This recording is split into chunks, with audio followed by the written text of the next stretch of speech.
All right, hello and welcome to what edition is this? 12. 12, or I 13. think. I'm your host, Chris. And I'm your co-host, Chris. And today we're going to talk about a few topics. So, yeah, we've been away for a while, almost 3 months, and A lot's happened. a lot has happened, yeah. So, I think first we're going to talk about Black Lightning, the new superhero show on the CW. Then, of course, we have to talk about Black Panther, being that we're a Black Nerd podcast. It's a shame it's taking so long to get around to it. I did a personal review on my YouTube channel, but we will talk about Black Panther. And then, finally, we'll talk about our hopes for Avengers Infinity War, which comes out in less than 3 weeks now. Yes, I have speculation. So we are, I'm really excited, so we can go ahead. So My hopes and dreams are in that movie. So Black Lightning, Chris, do you want to start, or do you have any thoughts you want to get off about it, or? Yeah, so there are a few things that I want to talk about that Black Lightning has shown, which I thought was excellent. A lot of it has surrounded Jennifer, she's 17 or 16, 17. 16, 17. So the first thing I want to talk about is when like some of those girls that were bullying her, and then Khalid, I believe is his name. Khalil co-signed. Chuck Clayton from Riverdale. Yeah, he co-signed the bullying of like her being white and things like that. And I think Jefferson handled it fantastically when he was just saying, like, being black is everything under the sun, and the crabs in the barrel mentality and things like that. And I feel like that's not talked enough about, especially with, blacks in nerd culture, blacks in goth culture, blacks in geek culture, blacks in everything. That isn't, stereotypically, athletic, hood, whatever. Yeah. Yeah, no, I mean, one thing, because I went into Black Lightning like cautiously optimistic.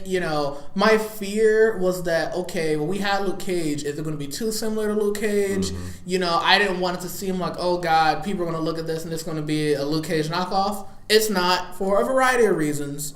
One thing I like about it is that you have a nice black TV family, and this show, more than being like the black superhero show, it really is a family show. And that's what sets it apart from pretty much everything, pretty much all the DC and Marvel TV shows, is that this is a show, about a family. This guy he's older. He's, Jefferson's probably in his 50s? Late 40s, if early not 50s. Cress Williams is in his 50s, I think, the actor. And Anissa is at least in her early 20s. She's like our age. She's like 24, 25. Right, so that could put her, them in their mid-40s up into their early 50s. Right. Yeah. So, the main character, he's grown. He's not like, the superhero. He's unsure of himself, doesn't know what he wants to do. Like Oliver, he knows Barry, who he is. all of them, yeah. And a lot of the show is him dealing with his ex-wife, which, they're going to get back together, and his daughters. And, it's almost like the black version of The Incredibles. Like, yes. That is the best way I can describe Black Lightning as a show. And, I'm shocked that this show is on the CW. This is something that you would imagine seeing like on Netflix or HBO or something like that. Well, it's interesting because Fox had it. And they passed it, yeah. They passed on it, and then it went to the CW. Yeah. Greg Berlanti is like, I guess.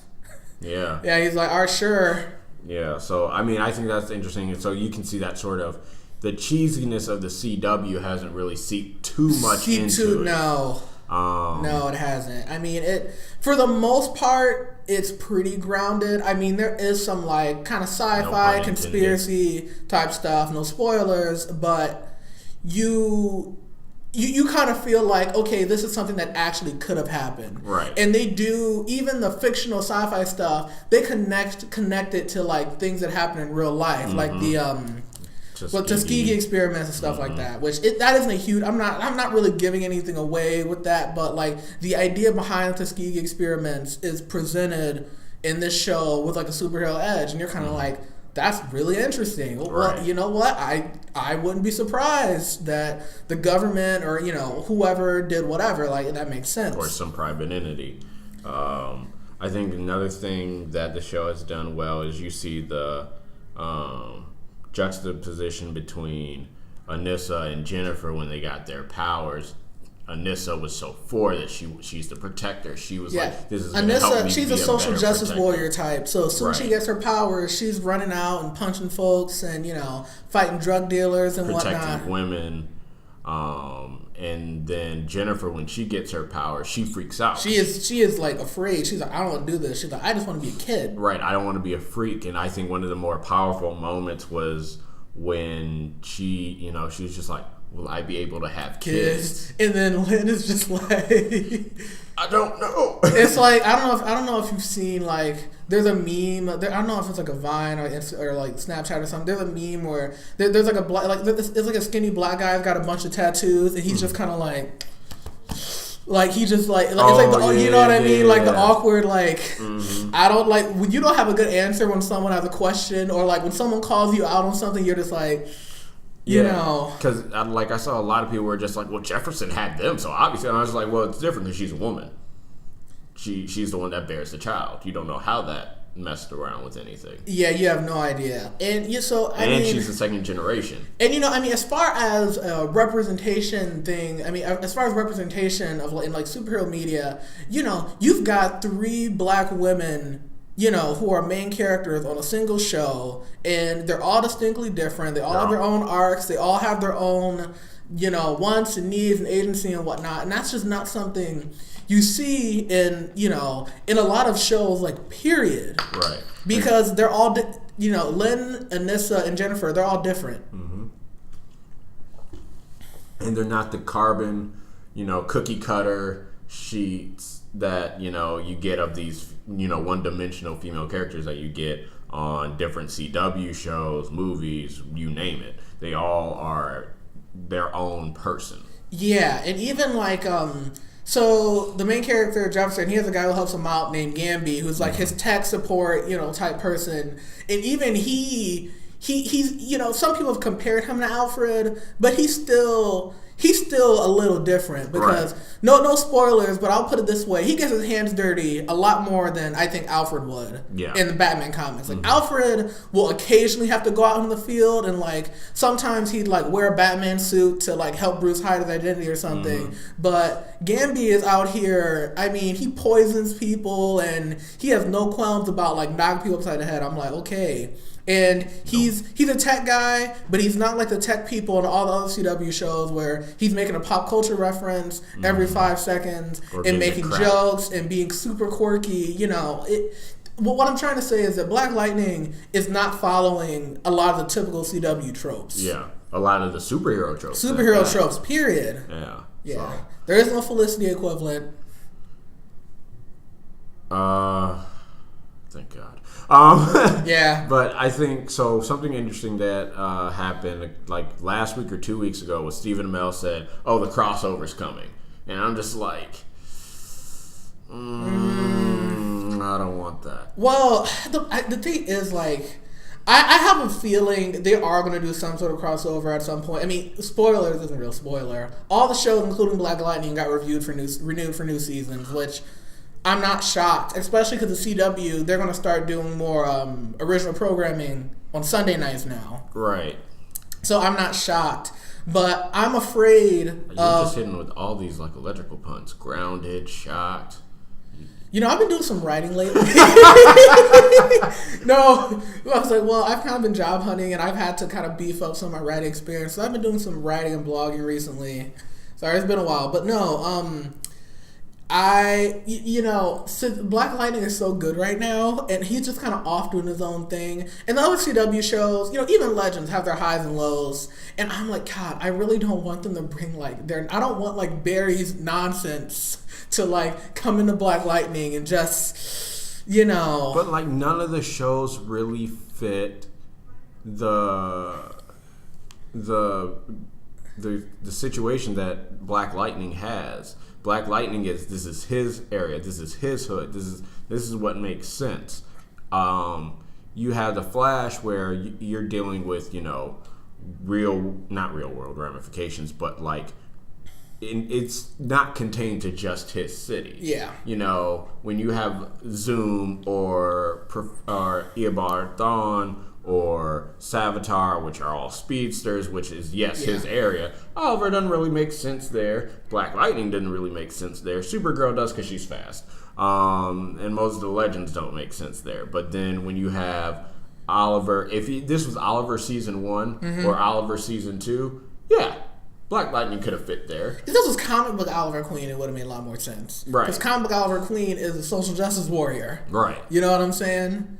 So, but like, for the shows, I would just be worried about like, how could they do it and make it feel, for lack of a better word, organic. Right. And the thing is, Stephen Amell, so Green Arrow, has really no way of getting there. Barry does. Yeah. Barry's the only one Barry that can is really the bridge link, the world. Now, what's interesting is that in the comics, Black Lightning actually has a connection to Superman. Right. Because isn't his city a part of Metropolis? Yes. It's like the hood of Metropolis that Superman never goes to. Right. That's exactly what it is. And that's interesting that you bring that up, because I don't know if you've been reading Justice League these past few issues. One of the things they've been dealing with is fallout of Justice League's public perception with the people, which people are all harping about. Man of Steel was so unrealistic. People would love Superman. Right. That's a story for another day. But one of the things that they just did, and I think it was 2 issues ago, was that they went into the hood and they were like rescuing and people, and while this the crowd is watching, it's a crowd of all blacks and minorities of in the area, and they're like, you're out there saving the rich white people and then you're leaving, you're not helping us, that's the whole issue. And then in later on in that issue, they're in Africa, and then Flash is just maybe Cyborg, you got to get down here. Maybe we should have brought Vixen. She's in Africa. She's from Africa. Maybe she can help with the cultural differences and things like that. And Flash is like, when did I become that guy? And it's just you're seeing this whole bridge of dealing with these cultural differences between people that superheroes don't really get into unless they're that culture. Yeah. Yeah, no, it's definitely... Yeah. So, as far as crossovers, I can only see Anissa going, to be completely honest. Yeah. I hate to say it. I feel like Jefferson would get along with, Joe West. Yeah, he would. Or Joe West, yeah. Joe goes on a road trip. Could you imagine, promoting that crossover? Joe West and Jefferson Pierce go on a road trip across America. Because, if they were going to do a crossover, I would be worried that it would feel super just I don't know. I don't know. I can't see how they would do it, in my opinion. Yeah, unless you did a Green Arrow exists in this universe, which is fine. You could do that and then bring Stephen Amell that way. That's fine if you want to do that. But the Stephen Amell, granted, I have only watched maybe 3 episodes of Arrow this season, but at least Arrow of season 5. You're not missing much. Huh? You're not missing much. Oh, yeah, well. At least the Arrow of season 5 does not fit. Yeah, I heard her, Anissa, and Roy went to go destroy Lazarus Pits. Yep. I read that. I was never going to see her again. That's disappointing. But I think that the whole thing is that he doesn't fit in that world. Yeah. Barry definitely doesn't fit. Yeah. So you just have that gap. I don't know. I don't know how they would do it, but luckily I'm not writing the shows. That's for them to figure out. Yep, their problem. So, any last thoughts on Black Lightning? I like the villains. Yeah, the villains have Tobias well. Whale is the main villain, but there are some other villains that pop up as well. So many that I feel like there's only 2 episodes left. They're not going to wrap this all up in 2 episodes. No, so I feel if you saw the preview for next week's episode, you see how, or what it looked like was, Lala and Tobias confront each other. So you'll have that come to a head. And Tobias and Black Lightning will come to a head in the finale. Yeah. But I feel like Lala's going to escape, and they're actually going to flesh out his Cottonmouth version of that type of villain, the gangster who I heard there's a villain called the Tattooed Man. Is that who he's supposed to be? I think so. Okay. Yeah, because like there's a lot that hasn't been explained. There's a lot more that we need to know, especially like there's like this whole like government conspiracy. Mm-hmm. I feel like a lot of that's going to be season 2. Right. Like I feel like the show kind of has a lot of plot threads. Only 2 episodes left. So another thing that's different than other shows, you know, each of the other CW shows, they have one villain a season or one sort of conflict. Mm-hmm. I feel like Black Lightning, and partially because it only has 13 episodes, I feel like a lot of what's happening now is going to bleed over in the next season. Right. Unless, you know, like you have this is the villain, and then psych, pull the rug out for you the last few episodes. This is the true villain. Like, yeah. Yeah. And there are, and no spoilers. Shout out to you, Arrow Season 6. Yeah, there are a couple twists with the villains as well. So, I mean, I recommend Black Lightning to anyone who just wants, you know, a good superhero show. And, you know, the show is very culturally black, but there's stuff in there I think everyone can enjoy. There's a huge, you know, sort of family theme, and, you know, even a theme of like mentoring the young and dealing with that kind of stuff. I think is really good. You know, representation, you've got multiple black women on the show. One is gay, so you know that is also, you know, that's also there. Though they haven't touched on it too much since the second or third episode, but that's because Grace hasn't been there. Yeah, so I mean, yeah, but hey, it is there. And then I think they'll touch on that more because Grace Choi has superpowers in the comics. I guarantee she'll get them eventually. Yeah. Hey, if you want to see stuff, hey, tweet the writers. Yeah. Hey, why aren't you guys doing this? But I'm happy it's renewed, so they're gonna have time. I'm a little worried with them if they get a full season as opposed to a half season. They'll run into some of the other problems that the other shows have had, where you start getting like filler episodes, or you not even filler episodes themselves, but you start getting the plot, the writing gets worse because they're spreading stuff out. Right, but at least they haven't fallen into the trap that happened for Luke Cage in the last half of the season. Like the first 6 episodes were fantastic, and the last 6 episodes were yeah. But here, like it's been a steady ride.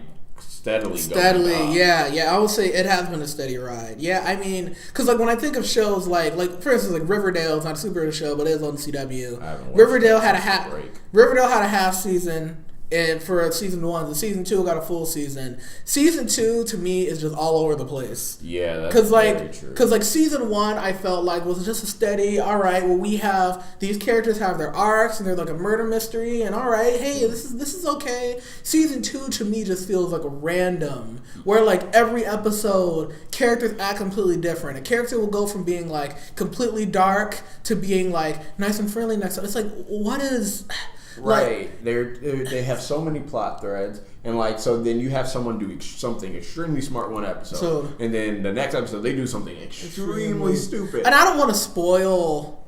I don't want to go into Riverdale too much because we got to get to Black Panther. But like for instance, like you have a character like Cheryl who's supposed to be like, you know, the queen bee, cold and in charge, and then she goes from that to being like a sad little girl. Like it's just like. It's just like I don't or like she'll have like a power dynamic with her mom where it's clear that like Cheryl has control over her mom in some way, and then they change it, and then the mom does something. Oh, okay, so the mom has control over her. Like it's just it feels to me very just inconsistent, and hopefully something like that does not happen to Black Lightning. That is my only fear. So yeah, do you have any other closing thoughts? I'm about done. No, so we'll see how it ends. Only 2 more episodes. Right, so I'm gonna say we're probably. Oh, the music is good. Yeah. Oh, yeah. The music is always on point with that. A lot of cultural references to many different things. Hopefully, when we do the CW Arrowverse wrap up. That'll probably be next podcast. Cause it might be the podcast after next because. We might have to do a whole podcast on Infinity War. Yeah, we'll see. We'll see what happens. Unless it disappoints me. Yeah. All right. So Black Panther. All right. So if you didn't know, it's been 2 months Movie came out called Black Panther. Spoiler warning, except it's been 2 months. We're gonna spoil the F out of this movie. It's been 2 months. Everyone's seen, even Chadwick Boseman spoiled it on SNL last night. Like it's been out 2 months. So if you don't know, now you know. It's been breaking all sorts of records. Just passed Titanic as one of the highest grossing movies of all times in the U.S. highest domestic box office, but that's not adjusted for inflation. Okay. Once you adjust it for inflation, it's at 31 or 32. Well, that's whatever. Yeah, but Star Wars is still number one. Yeah, well, I mean to be fair though, back in the day there were less movies. Right. Gone with the Wind is still number one overall. Yeah, I mean, not adjusted for inflation. It's made well over $1 billion. Mm-hmm. It's at 1.5, I think. Yeah, so it's in Saudi Arabia now. They broke their... it's been extremely successful, and I mean, I'm trying to figure out what I can say that hasn't been said. So Michael B. Jordan, he plays a fantastic villain as in Eric Killmonger. Some people said one of the best Marvel villains. I thought about it. He's my favorite Marvel villain in the MCU, at least. He's the best. Some people say, "Oh, what about Loki?" No, Loki's not. I'm like, listen. He's not even a villain. Listen. Loki's been in 4 movies, and he didn't make an impression on people until his second one he was in. Yeah. Killmonger wasn't barely in Black Panther for the first half of the movie, and once he shows up, he steals the show. Everybody came out of that movie, they're like, "Oh, dude, Killmonger." And even someone like me, I wouldn't consider myself like before. I mean, I'd seen Michael B. Jordan and stuff. I'd seen Creed. I'd seen Fruitvale Station. I thought it was a decent actor. But coming out of this movie, I was like, all right, Michael B. Jordan, man. Like, if he shows up in other movies, I'm like, okay, I'll watch something if Michael B. Jordan's in it, or at least that'll factor into me watching something. I need a Michael B. Jordan, John Boyega film together. Yeah, definitely. That's coming. Well, John Boyega, they're trying to get him to be a Blade. Yeah. We'll see. I'm for it if there's like that Blade, Black Panther, Luke Cage, Dr. Voodoo like story arc that happened in the comics like 10 years ago. Man, that was great. I loved it. But with the movie. So a lot of people were just like, "Where's the Soul Stone? Why is why didn't T'Challa?" It didn't need to be in there. Look, I'm gonna be honest. Like, Black Panther was our movie. Well, it didn't need. It didn't need it. It didn't, and there was no need to like shoehorn it in there. People were like, "Oh, that's how he gets to the plane." It's just like that sort of cuts out everything that. Well, is their religion is based off of? Yeah, part of it is that I'm glad I wanted Black Panther to be something that could stand on its own, regardless of what the other Marvel movies do. Right. Because who knows how Infinity War is? Who knows how the MCU continues? But there's going to be Black Panther sequels. Right. Like I said, Michael B. Jordan played a fantastic villain. The supporting cast in this movie was fantastic. Letitia Wright as Shuri was great. I have a little sister, so the brother-sister relationship she had with T'Challa I thought was fantastic. She's a tech genius. There was a lot of cool tech things she did with the remote control cars and the kitty paws. Yeah, which will reappear in Infinity War. And those were only the prototypes. I know. So, I mean, that was cool. Winston Duke is M'Baku. He got, he wasn't in the movie a ton, but he stole a lot of the scenes he was in. Right. And I commend them for taking a character like Man-Ape in the comics who a lot of people consider him racist. I mean, low-key. Somewhat. Low-key.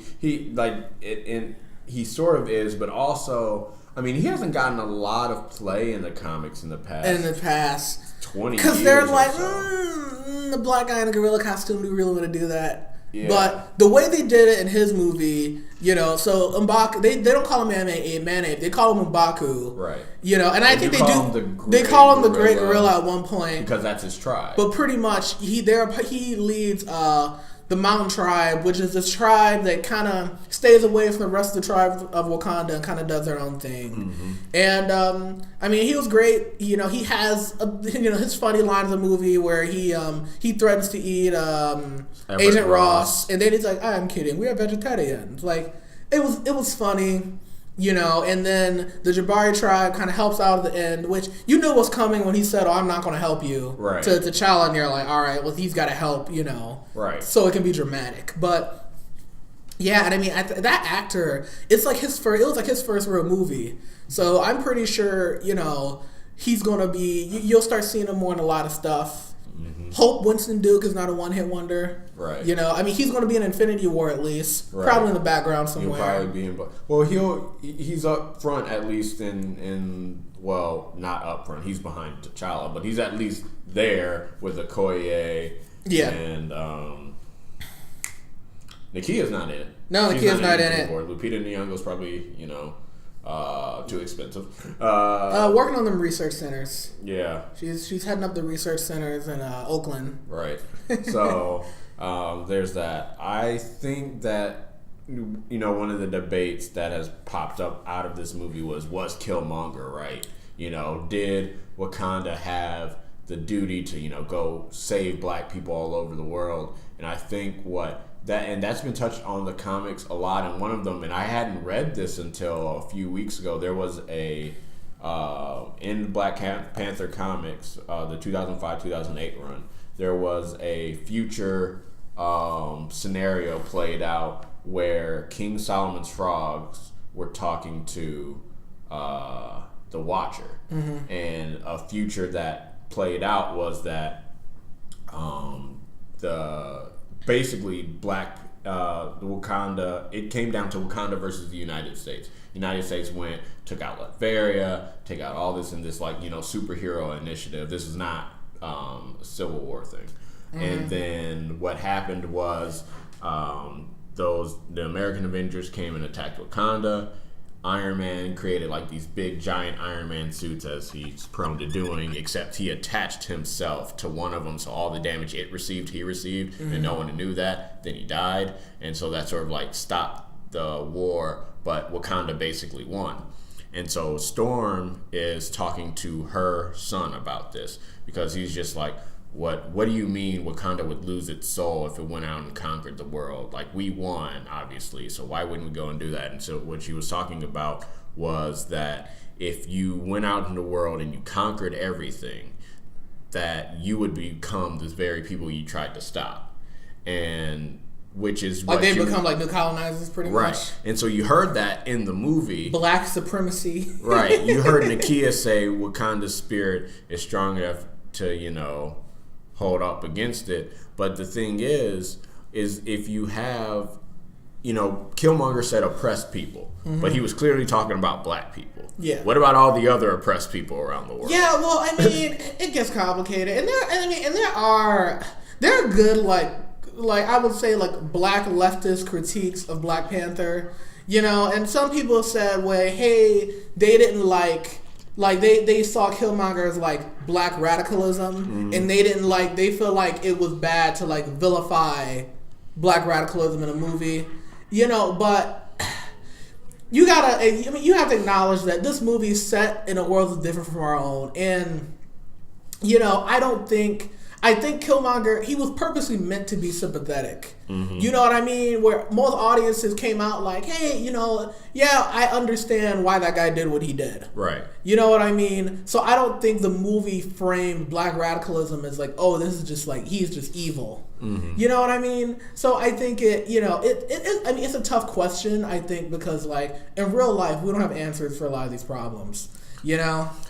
And the way they ended the movie with them opening themselves up and, you know, the Wakandan Research Center, some people are like, oh, well, that's kind of weak. Like, T'Challa could do more and that kind of stuff. And I'm thinking, like, I couldn't think of any other way to end a movie, you know what I mean, than the way they did. Because, you know, and it was interesting because this person who I was having this conversation with was going back and forth about, like, we were talking about the Sokovia Accords, and then we were talking about, you know, T'Challa going out and helping. And I'm like, and we were talking about international law, and it's like a nation state has sovereignty over its people. So he can't just go in and help all these people without pissing off their... Well, yeah, you lead to international conflict. Right. And so then he was just like, well, yeah, no, but these all signed the Sokovian Accord, so they all work together. I'm like, that's just not reality. Yeah, I mean, it's one of those things, I mean, even like, you know, I mean, ideally, you'd want to think like, well, you know, they can do like humanitarian aid and that kind of stuff and not just like wage war and kill a bunch of people. You know, Wakanda in theory could probably take in some refugees. You know, especially, I mean, yeah, they could take in some refugees, but then hey, Wakanda's only so big. You know what I mean? That's you know that's an immigration issue and that kind of stuff. So and then you heard like, oh, you bring in their issues as well. And while yes, you do that, but that, you know, I mean, that's the critique on, you know, allowing refugees in, but it's just that.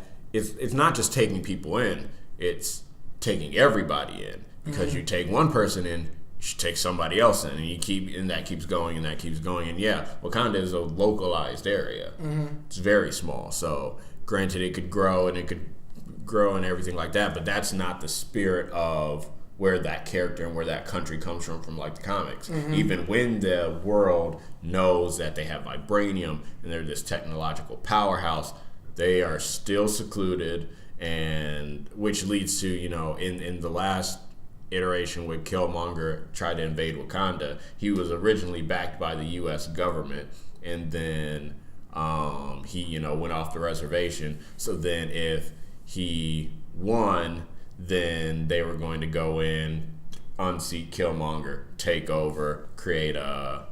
can't remember what term they used, but pretty much just start popping up U.S. military bases in Wakanda. And then even if he won, send in the Avengers, because this was right after the Registration Act and Civil War ended. And he was like, oh, go send the Avengers, unseat T'Challa, pop up U.S. military bases. Yeah. So I think they didn't go that route because obviously Wakanda hadn't been known yet. And somehow he made Everett Ross keep it on the hush-hush by giving them Zemo. Yeah, and then some people were like, why is T'Challa friends with like a CIA agent? You know, the CIA is evil. The CIA, friendly. You know, is more like it. They were not friends. He was friendly. Friendly, and it's like, you know, because in real life, the CIA is responsible for doing stuff that screw black people over. You know, so hey, you know, in my mind, I'm like, well, S.H.I.E.L.D. is gone, so they couldn't use S.H.I.E.L.D. Right. And then, you know, I mean, Everett Ross, he is from the comics. Most of the time, he's like a narrator, right? Kind of. He is the like Wakandan liaison. Like he's between the U.S. and Wakanda. Yeah, he's the one that knows the most information about it. So that's why he was in the movie, even though they had him work for the CIA. But then again, yeah, S.H.I.E.L.D. doesn't exist. Them screwing up S.H.I.E.L.D. has really hemmed down their play. Yeah, and I mean, like, at least for me, Ross, he wasn't in the movie that much. You know what I mean? Like, he was a token in the same way that, like, a black character would be a token in, you know, some of these other movies, even less so. And some people were mad that he was even in the movie, and I'm just like...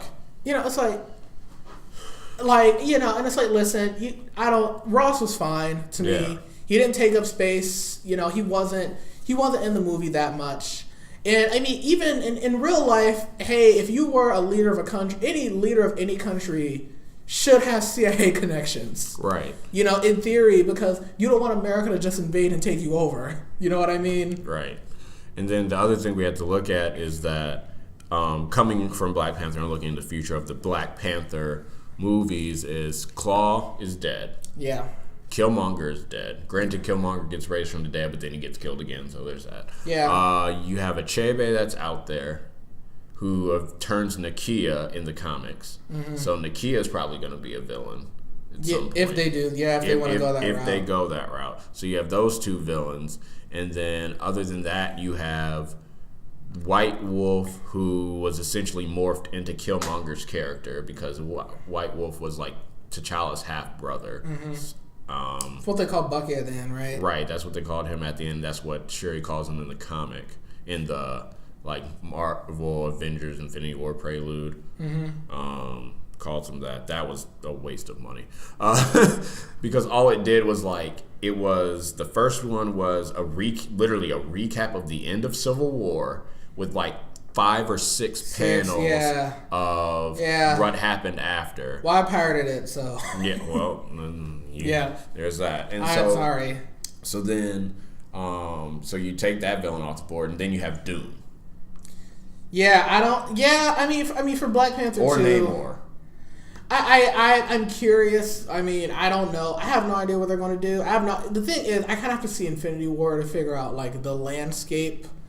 Because you don't necessarily have to have a Black Panther villain in a Black Panther movie. Even though they probably will do someone, they might do an amalgam of a character or something like that.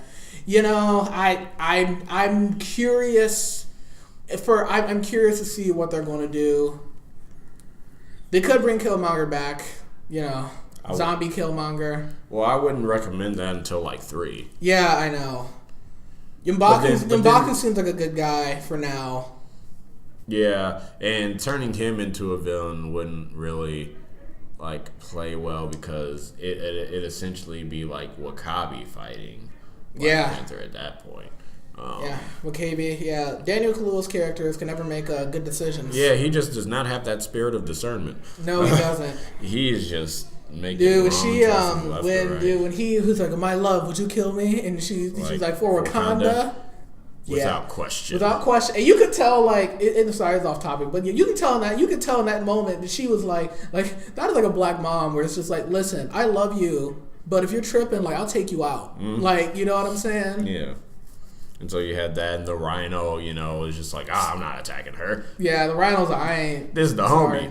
Yeah, I know. She feeds me. Yeah, no, I mean, there were so many good moments in Black Panther. The Panther fight, the CGI Panther fight was weak, but I did like all the tribes fighting. Yeah, the CGI was a little weak in that movie, and it's been weak in the past few MCU movies. I think the car chase was an action scene that made the movie for me, though. Yeah, that was very cool. The car chase was very, very, very cool. The tribal fights were good. Mm-hmm. Something different, but the final Panther fight, CGI, Yeah. And it was like, you got two guys in like darkish glowish suits, like fighting in like a dark underground cave. Railroad. And I'm like, you guys are trying to save money on the CGI. We're like, we can't make this too bright so it looks, Well, I don't know. People made this connection that there, you have two black guys fighting over the future of, like black people in an underground railroad. Yeah. Yeah. And this is a movie that you can see 15 times and people analyze like, what about this? Or, preachers doing messages off the movie. So yeah, what we were talking before, what they're going to do with the sequel, I don't know. I would think Achebe would be a good villain to go out there because Achebe is not the type of person that fights you one-on-one. He like manipulates people and he uses his magic to, warp people, which is how, Nakia is like becomes a villain. He warps her and things like that. So I think that would be a good one because you just have like this guy in the background just twisting and tormenting people, and then that also brings the mystical element that exists in Black Panther to it. And then you could even bring in someone like Dr. Voodoo or Doctor Strange as a consultant or something like that. Yeah, I'm curious, like the one thing they also mentioned is that like Wakanda has spies in pretty much every country. Right. So I'm curious like if that could maybe be part of a sequel because there were some of the spies were loyal to Killmonger and some of them weren't. Well, so I'm curious to see if those spies are loyal to him. Were they like, all right, T'Challa, or could there be like Killmonger loyalists or something like that? Yeah, I was wondering about that as well, whether they were loyal to Killmonger or whether they were just loyal to the throne. Yeah. Which is something you could touch on. But the other thing is, like something that a thread they never got to touch on because the volume ended, was that after Killmonger died, in the last iteration that he was in, he had like loyal followers. Yeah. And then they just never touched on that.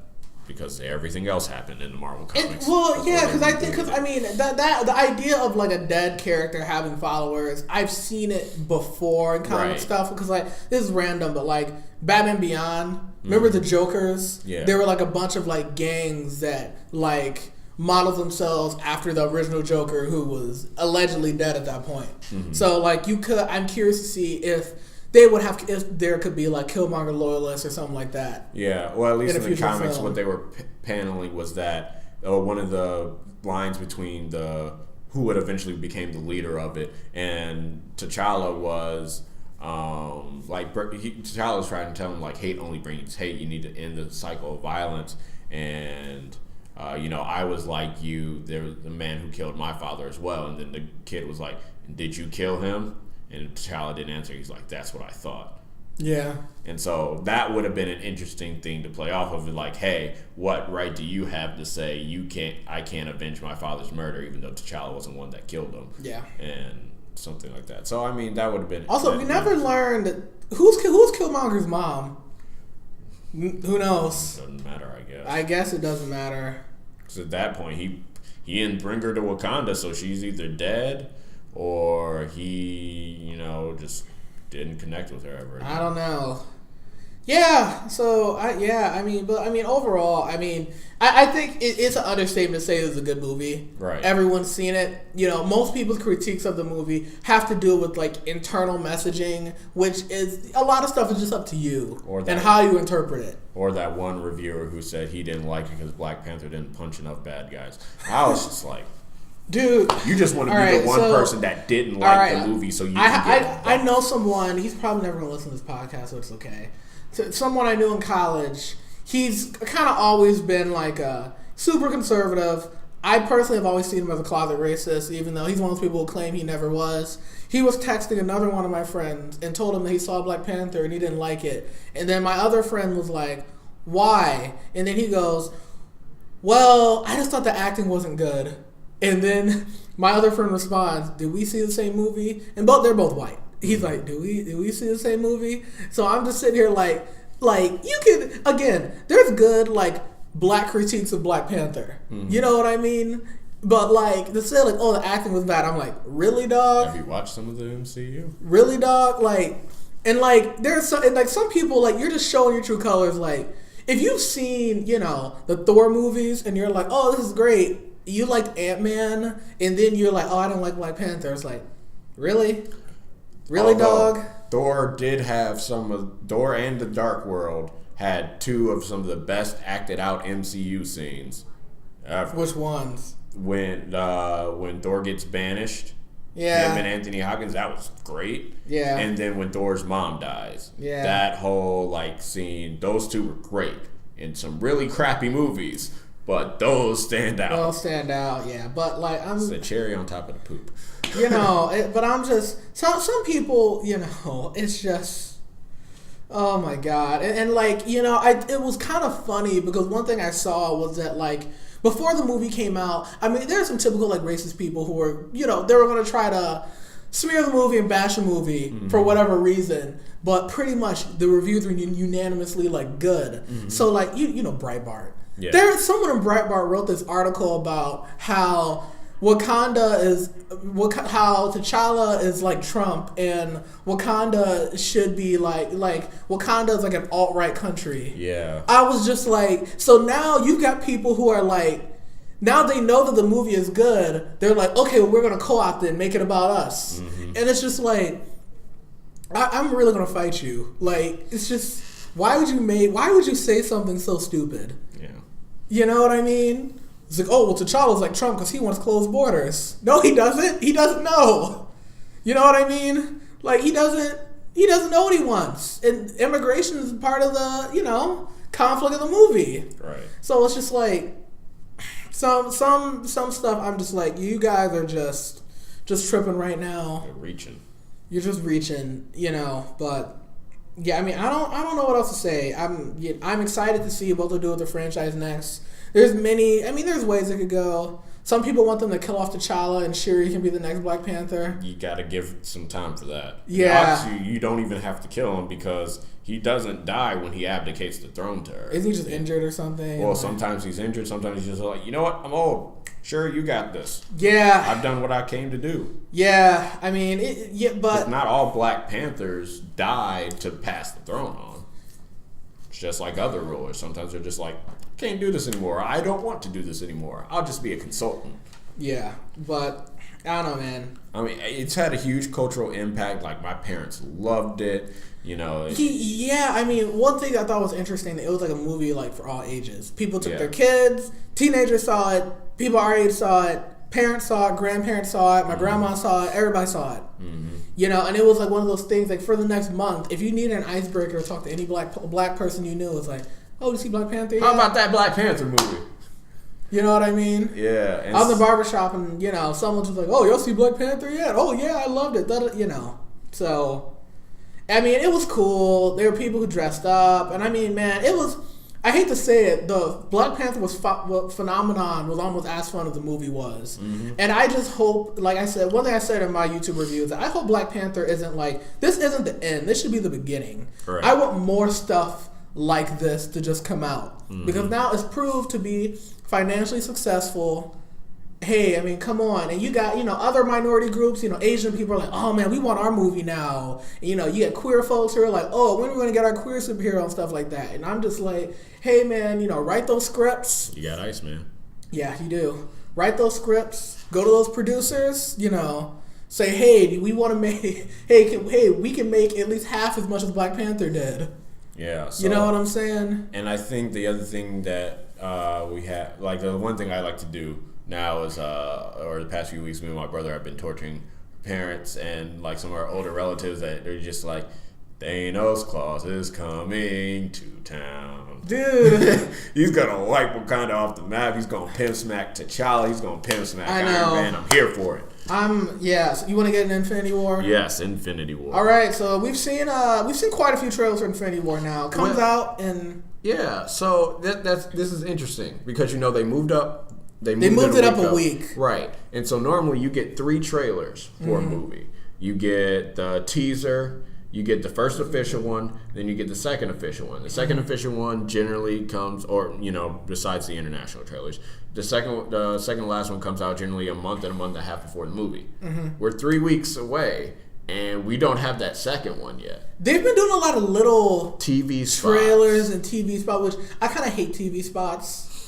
Like, you know, only because it's like, you're just showing me the movie right. that I'm already going to see. Because, like, they had a TV spot for Black Panther with, like, Okoye throwing a wig in the dude's face. Mm-hmm. And I'm like, I wish I had seen that in the theater and not on my phone at, like, 2 a.m. Right. You know what I mean? The one thing that they've shown so far that I wish they didn't was Gamora talking about, you know, he could wipe out half the universe with a snap of his fingers. I'm like, no. Like, granted, seeing it is going to be different. If they do it, they better do it. But if no one knew that going in, and then he just, you know, like walks up and then you just see half the people on screen just disappear. Well, it's just like it is the issue with modern marketing where they want to show you all the cool stuff that's in it that you'll see it because you'll see it. But there's certain stuff like if you weren't spoiled would have more impact. Because even like Thor Ragnarok. Imagine if they didn't promote Hulk at all in that movie.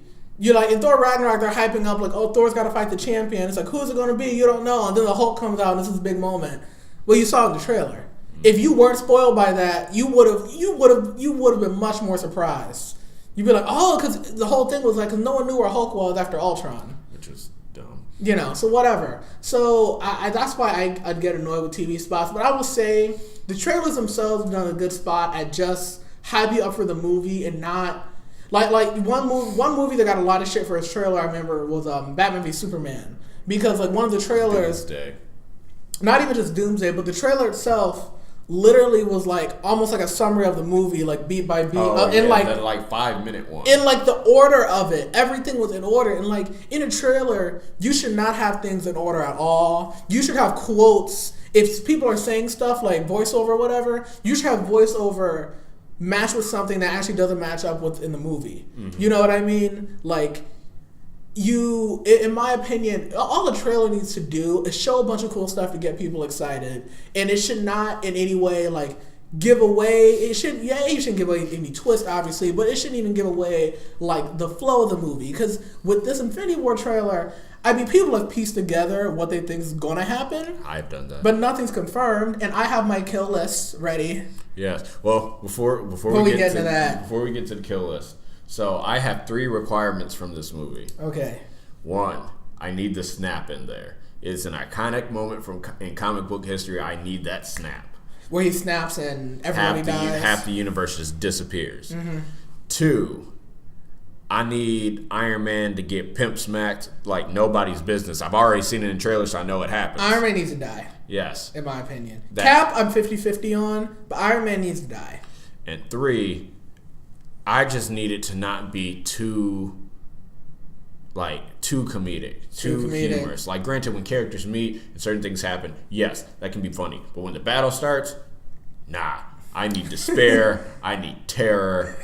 Like, granted, but ironically, that Spider-Man's thing is, regardless, he's humorous. But the other thing is, Spider-Man's dying. That's already been shown. What do you mean? So, like, in not shown. Okay, so in the D23 or the Comic-Con I need some Mike and trailer, sorry. You saw Spider-Man, Peter Parker's mask off. He's laying on the ground. Tony's holding his hand. He's like, Tony, I'm sorry. And, Tony pulls his hand up to his face. But then I saw something else, which I think I sent this to you a few weeks ago, where it was Doctor Strange and Spider-Man like saying, oh, we have to go back. They're not really dead. I have a theory.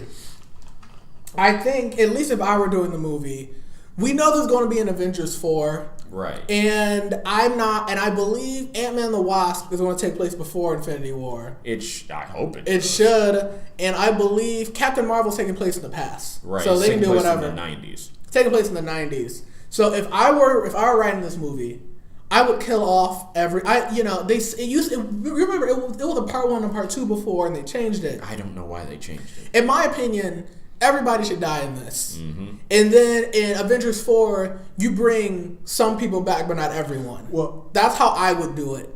Yeah, so I agree with you. The one thing that I think is different from the people that won't be dead are like Thor, mm-hmm. Rocket, Groot, and obviously Captain Marvel, because she's not, we don't know where she is, but unless they show up at the end in Wakanda, Thor I guess this is my piece together plot line of this.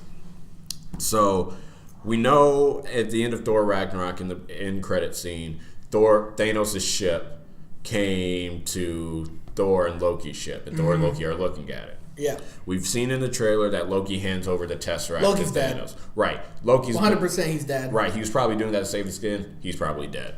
Sorry. So at that point, Thanos would already have the Power Stone that the Nova Corps has, because you see him crushing the Tesseract, which is a space stone, the blue one, mm-hmm. and he's putting it in the gauntlet. So that means he already has a Power Stone. So he has the Power Stone. That probably attracts the Guardians. The Guardians are going after him, and I think he's going to get to the Collector before they do. Because right. I think in one of the trailers, isn't the Collector beat up, and you see the Guardians there? It wasn't a trailer. It was a leaked HD footage. Yeah, 2 minutes of it. Not all the CGI stuff was there. Mm-hmm. But yeah, you do see the Collector beat up. You see Thanos' CGI person's foot on the Collector, and you hear Josh Brolin speaking.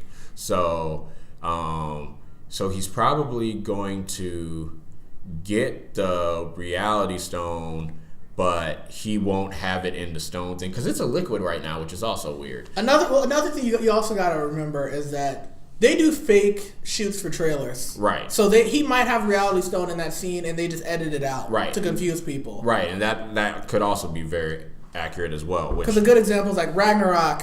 His eye. Mm-hmm. That was, him losing his eye was like a spoiler. They didn't have that in the trailer at all. They didn't do a good job of doing that in the movie when it was just like black paint. It is like a burn. Yeah, so you have that. So then after he takes the Space Stone from Thor, he he's destroyed everything. Guardians come, Thor lands on their ship. We've seen that in the trailer. Mm-hmm. What happens to Valkyrie? That's what I wonder. So we know Hulk gets thrown down to Earth. Yeah, well, I think one thing, Hulk is gonna get thrown down to Earth and show up in Doctor Strange's sanctum. Right, and so you have that. That'll probably be the opening scene, I would think, or maybe not. It depends. It depends on if they open up on a flashback, which it's in there. But so there are two things that could happen with the Soul Stone because, and I'll send Chris this picture. But in the latest TV spot that came out yesterday, we see Thanos walking out of a portal, presumably into Wakanda, with 4 of the stones. He has the Space Stone, the Power Stone, the Reality Stone, and the orange one, which is the Soul Stone, which is the only one we haven't seen. So he could have taken Heimdall from the ship because it could be inside him, and he could be extracting him out of it, like his Black Order could be doing that. Like you see Doctor Strange getting tortured, probably to find where the Time Stone is, and so you could have that. They're like torturing out him, and then they succeed. So then he gets the Soul Stone, and so you have that. So then that's how he could get 4, and then when he wipes out Wakanda, he gets 5 and 6. Then the snap. Yeah. I want the snap to end the movie. Yeah. I mean, I mean, one thing I've noticed is that they almost have like the characters are broken up to like different teams almost. Like Rocket and Groot are with Thor, and then like Cap and Black Widow, and a lot of the Avengers are in Wakanda in that Wakanda battle. And that's the Iron Man, Spider-Man, Star-Lord, Doctor Strange, Drax. It looks like they're together. You know, I am curious. Yeah, I was like, what happened to Valkyrie? With like Corey and me? Well, yeah. Are they gonna have? I wonder if Corey will get a line at all. Corey dies. Oh no! I hope so. So Valkyrie's been missing. I don't know if Taika Waititi was even a part of it at all. I don't know. But Gamora's missing from the action of it, and so is Nebula. We've seen only a clip of Nebula, and all we've seen of Gamora. Nebula's gonna fight Okoye in the Wakanda battle. Right. So that means she joins Thanos. Yeah, so we don't know how that's gonna work. Yeah, I think for people who aren't making out of this movie, Loki I think is gone for good. Hopefully. Only because they've done enough with the character, him going back and forth between good and evil. On top of that, you see him in that early scene, and then you don't see him anywhere else. Right. I think Loki's dead. Unless he pops up somewhere. I'm sorry. I have to do my kill predictions. Yes. Nebula's dead, in my opinion. Nebula's gone. I think, personally, I don't know. Personally, I think Iron Man should die. Yep. For multiple reasons. A, he started this universe. If this is supposed to be a big climatic moment, how do you give it impact? You kill off the guy who started it. On top of it, Iron Man has had this arc. I don't know if it's been written super well, but since the first Avengers movie, he's always been worried about, aliens coming back and invading again. It was a plot thread in Iron Man 3 where he had like PTSD, and it was the reason he created Ultron. Was because he was worried about stuff happening. So if you're gonna have Iron Man on this arc of paranoia, you know what I mean? It makes sense that Thanos kills him. You know what I mean? Like that, even that to me, like thematically, is how you get rid of that character. Right. You've already. He's done so much. He's even had a mentor role in Spider-Man. He's like a cornerstone of this universe. You kill off Iron Man. You get rid of Stark. That can trickle down to other characters. Right. How Spider-Man affected. How do the Avengers change afterwards? All that kind of stuff. But because one thing that I've noticed that the MCU likes to do is that the MCU will have like different hubs, and then they'll go and destroy them. So like S.H.I.E.L.D. was kind of a hub in like the earlier Marvel movies, and then Winter Soldier destroyed S.H.I.E.L.D. Asgard was kind of a hub in these movies. Done. Asgard's done. Even the Avengers Tower. So was Stark Tower? Stark Tower done. Gone. So in my opinion, you take out Tony Stark, that is like, oh my God, a big deal.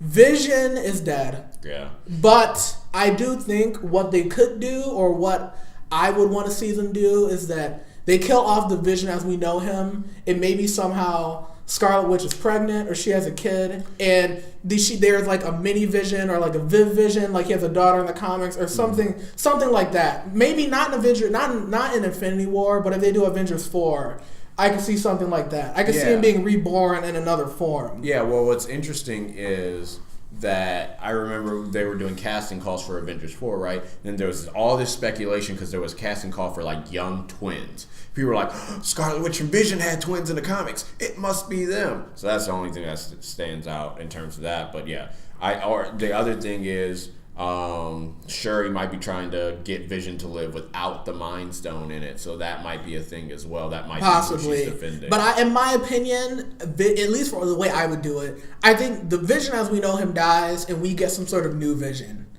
That's fine. That's what I would do, because he's like the obvious one. Like, dude, he's got a stone in his head. Mm-hmm. Thanos has to get it. Right. He has to get it. As far as other characters who I think like would it make it. Star-Lord. I see. I'm kind of weird with the Guardians because I don't know what Guardians 3. Well, are we talking permanently dead or just dead for the movie and they're coming back? Well, I mean, if you're going to kill people for the movie, I mean, you kill everyone in the movie and bring them back. Like you could kill. I could see them killing off the whole Guardians team then bring them back. Yeah. I don't know if I could see any of the Guardians permanently gone. Mm-hmm. Like Mantis is too new. Groot, you already did that. Drax, maybe.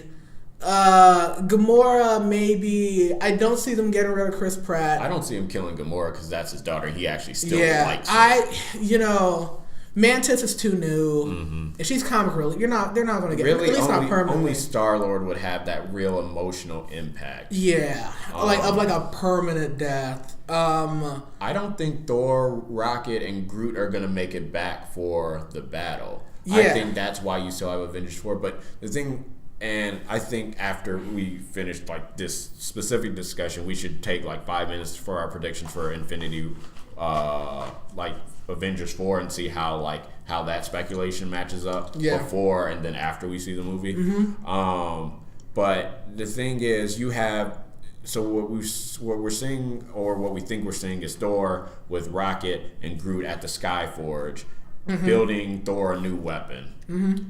And obviously that's going to take some time, and we don't know how all this timeline is going to work out with the course of the movie. But if they make it back in time just to see Thanos like maybe do the snap or whatever, but in this one, all he wants to do, or at least what we're seeing from his perspective, or what the Russo brothers have said about his motivations, all he wants to do is wipe out half the universe, and that's it. Which sort of like puts a limit on what he really wants to do. Granted, it takes away that plot armor that was from in the original Infinity Gauntlet, that he was never worthy of that power, so that's why he sabotages himself. But if all he does is that, and that's it, like at that point the Avengers 4 is like, oh, we gotta reverse it.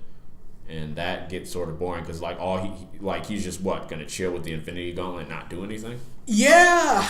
I mean, I don't know, unless somehow someone else gets the gauntlet or something. Right. But I don't see. If they're gonna end the movie with the snap, I don't know what they would do with Avengers 4, how they would fix whatever happens. Yeah. Because I know in the comics sometimes they've had like Adam Warlock. And like him and Thanos have a power struggle over the glove and that kind of stuff. And he's not in Avengers 3 and 4. He may not even be in Guardians 3. Yeah. That's what James Gunn's like, maybe we'll use him. Yeah. We'll see. And so then you have the other thing is that I think when we were doing maybe one of our first or second podcasts, we were talking about the MCU. One of the things that I was hoping in Ragnarok was that that Thanos was already going to have the Power Stone, and then he was going to come and wipe out Asgard and take the Space Stone, and if Heimdall had it, the Soul Stone. Mm-hmm. And so then by the time Infinity War rolled around, he already had 3 of the stones, or maybe like if he already had the Reality Stone, he'd have 4 of the stones. So that way he's just coming for the ones on Earth, and then you could have like them all trying to stop him from doing everything he's done, or something like that. But now he's collecting them in this movie, and so it just sort of leaves this you don't know where it's going to end, and how it'll be a satisfying ending with that villain, because obviously he has to be defeated either in this movie or the next, and I don't know. Yeah. I would love for Ultron to re-show up and take the Infinity Gauntlet, but, just to give James Spader his not be wasted. But oh my god, dude, don't.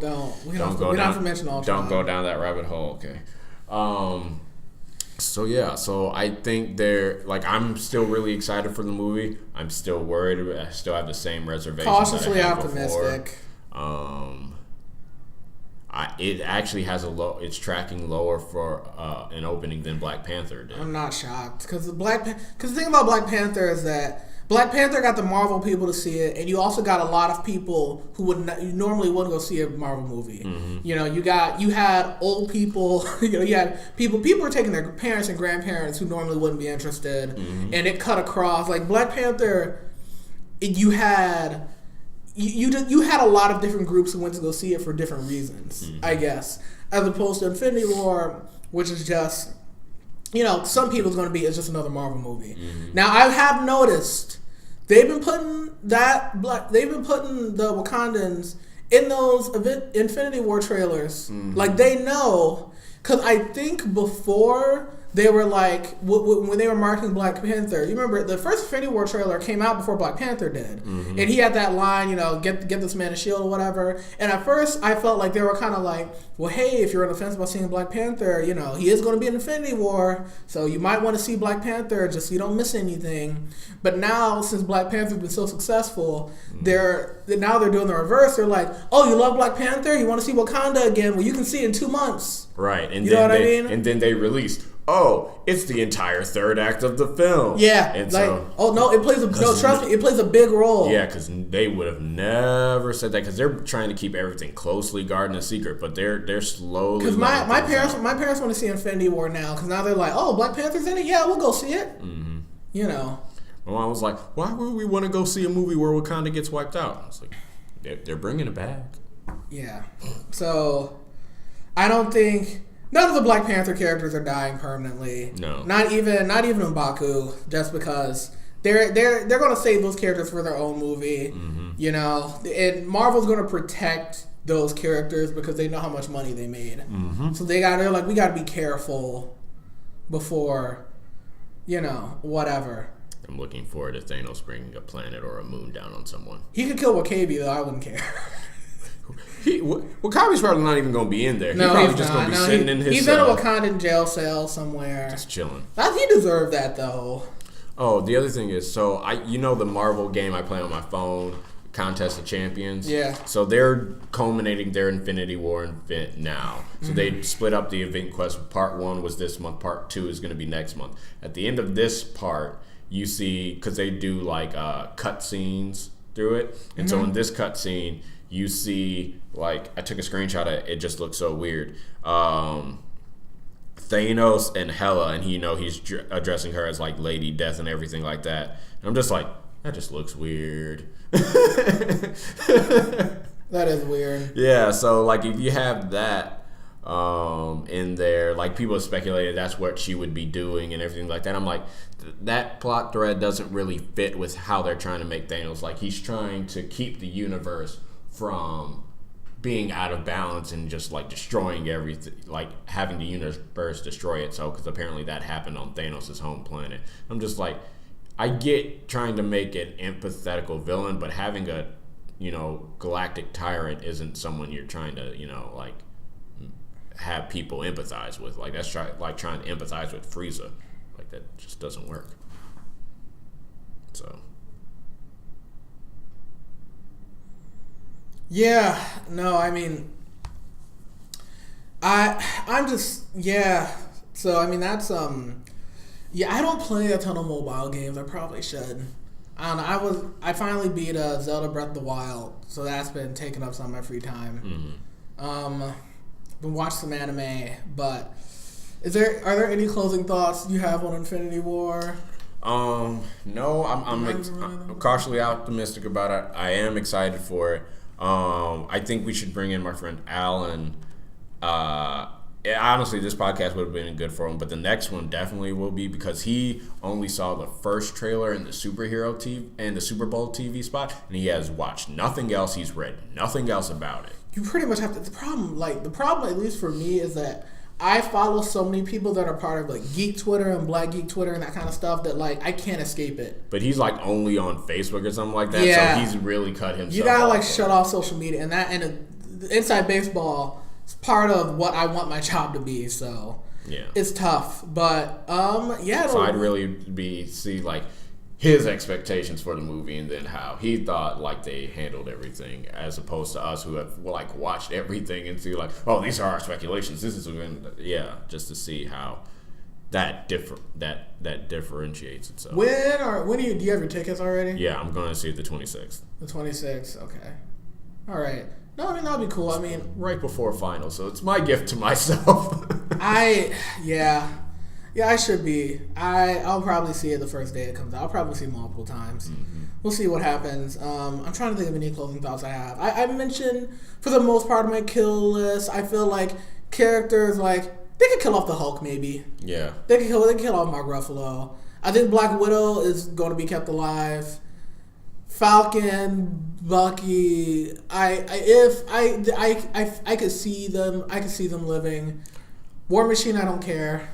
Well, so here's the thing between that's like, it's like who's going to die because Thanos kills him, or who's going to die because he snaps and half the people just disappear. I think that, like unless they do the thing they did in the comics where reverse everything back 24 hours, granted whoever wields the gauntlet can do everything, but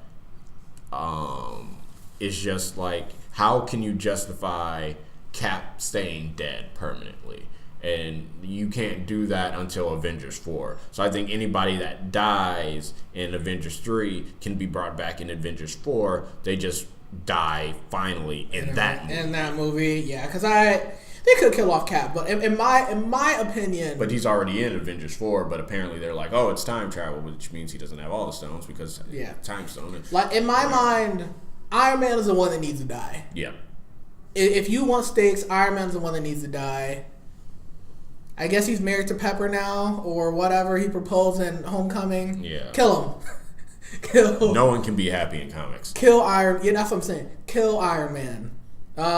Also, everybody's making memes about Hawkeye noticeably absent from everything. And then people were, more Hawkeye than Ant-Man. I was just like, Ant-Man's in all the trailers, guys. You just can't see him. Have you seen where they take the Infinity War or the poster and it's make all it Hawkeye? Yeah, Boss Logic did that. I loved it. The Russo brothers even made that like their banner on Twitter because they're like, "This is awesome." He's gonna be in the movie. He might be Ronin. Ronin, yeah. Which he like Ninja Hawkeye. Which is at that point I was just like, I guess you want to keep from getting caught with the Accords, but I'm like, that doesn't make any sense. Is Nick Fury in it? That's a rumor cropped up. He's like, he may be in it. And I'm just like, that would only make sense. But granted, when the Infinity Gauntlet went down, he was just like on a helicarrier in space. Yeah, I don't know. I'm trying to think of if I missed anyone.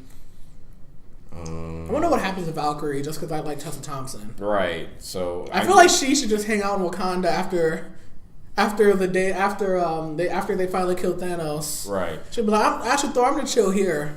Yeah, it's just me chilling here. I mean, I think we're gonna have to see what he does to everybody on the ship because we've seen in one trailer like he's squeezing Thor's head, and we've seen Loki handing over the thing. So obviously there's some type of battle that takes place, but they still have to do a lot in 2.5 hours. Yeah.